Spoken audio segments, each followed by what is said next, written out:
Many of us are learning new ways technology can help us work remotely during a pandemic, and so too are health professionals. Now more than ever, virtual healthcare is getting a major push forward, but according to one expert in Canada, there's still a long way to go. Through TikTok, and at some hospitals, remotely accessible test results.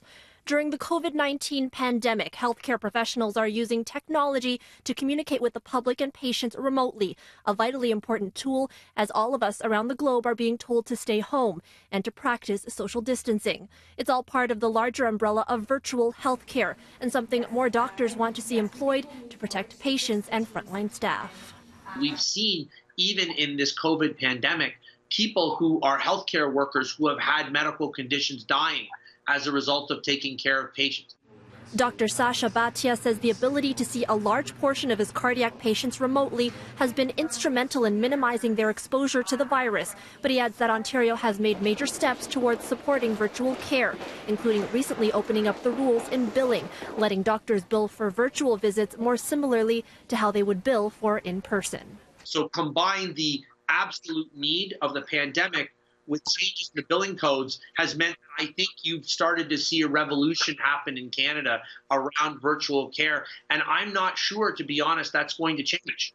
But the need to address immediate concerns has pushed healthcare systems across the country forward in even more ways.